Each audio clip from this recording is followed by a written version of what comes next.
But if we cannot differentiate from the cultures of the communities of the prophets and the traditions of the communities of the prophets, and we make the cultures and the traditions of the community of the prophets, and we mix all of this, mix it with divine guidance, we get what we have today in the Muslim world.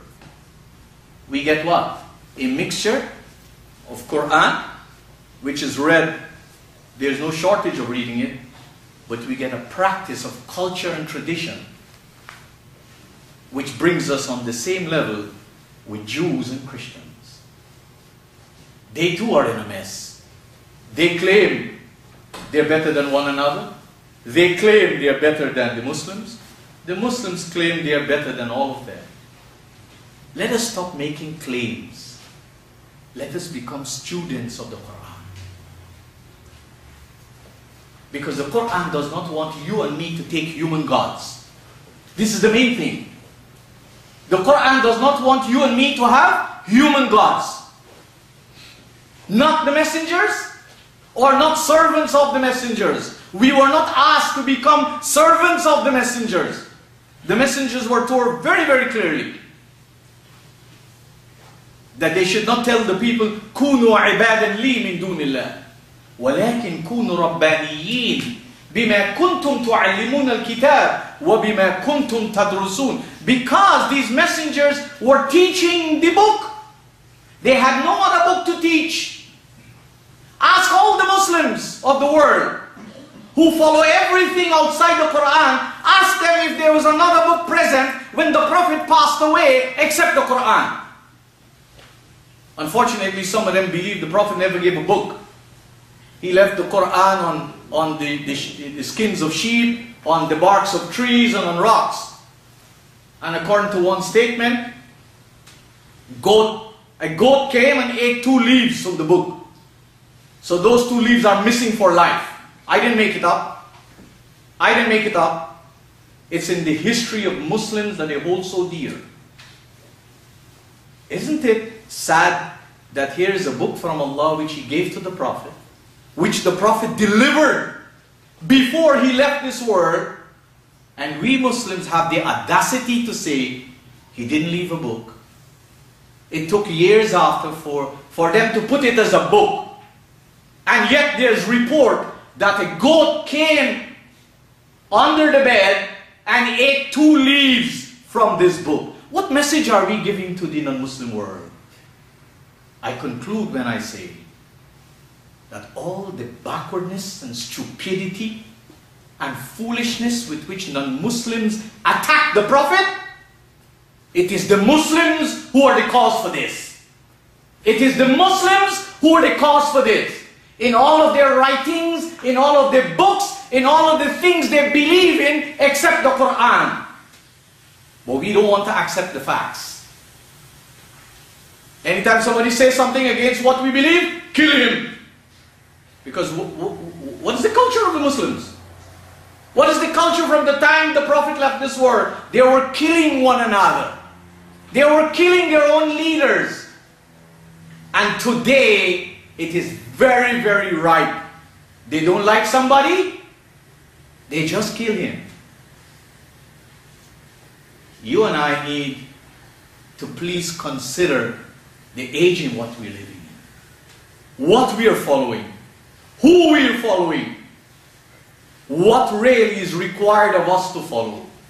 Otherwise, I'll tell you something. We are in a part of the world with a lot of beautiful opportunities to perhaps eat more than many Muslims, dress better than many Muslims, have a better house. And of course, that's a good thing. That's a useful thing. Providing is for higher goals and lofty ambitions. But brothers and sisters, if you love the people in the world who are suffering, and Muslims are one of them, they're suffering very badly, then do not please continue a relationship with Islam based on culture and tradition, because you and I are accountable and responsible. Become man enough, become woman enough, become responsible enough Enroll in whichever classes you choose. That's your choice. Become a student of the Qur'an. Examine it for yourself. Form your conclusions for yourself. Don't be somebody who does a certain thing because his sheikh said to do this. Who abstain from doing a certain thing because his imam said that. In this Qur'an, you don't see the word sheikh in the Qur'an. And the word imam in the Qur'an doesn't mean a religious leader. It has a bigger meaning. Someone who shows the plumb line and someone who leads in loftiness. I leave this with myself and you, knowing you're very, very capable human beings who can review, who can analyze, who know very well what it takes to build a life, to build a society, and what is required to make changes. I ask you to look for life as well, because these opportunities are only possible through life. Let us not put this off for tomorrow and tomorrow and tomorrow until there's no more morrow for us. Let us do this for ourselves. Let us do this for all the people in our family that we think we love so much, that we buy a lot of things for them. Prove how much you love your family by becoming a student of the Qur'an and making them too students of the Qur'an. That when they move about Canada, they don't move about with like people who feel they are Muslims because of their face, or they're Muslims because of their dress, or they're Muslims because of their names. These are far from being Muslims. But they're Muslims because they turn away from the opportunity to put themselves and their culture, their tradition, and other human gods, and they decide to surrender to the absolute sovereign of the universe, who revealed the Qur'an, who revealed the Torah, who revealed the Injil, and revealed so many other guidance before. فَاسْتَغْفِرُوهُ إِنَّهُ هُوَ الْغَفُورُ.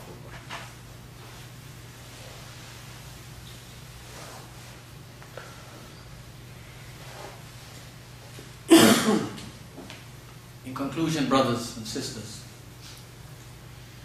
the Qur'an represents for us a fact that exists in our society of people who have no time, no commitment, no interest to really give the Qur'an the importance it deserves.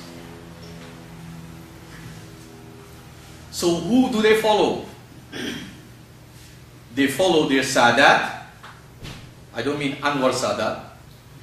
This is an Arabic word if you know the Arabic language.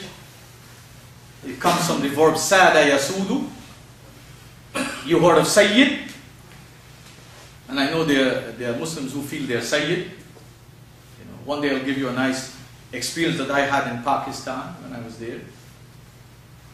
Because as I told you, everything that is outside the Qur'an is famous with the Muslims, except the Qur'an. So the Qur'an tells us there are people who have no time, no interest, they don't have money, they don't have energy, the days of the week are not enough, their hours in the day are not enough. So naturally, if you have all these other incentives to pick up the phone, dial a fatwa, dial a sheikh, dial a maulana, dial a hafiz, dial a mufti, why you will go and study? So the Qur'an tells us of people who waste their life like that. Who waste their life like that. And yet, they can say, oh please beg God to forgive me, oh please make dua for me. This is the culture of the Muslims.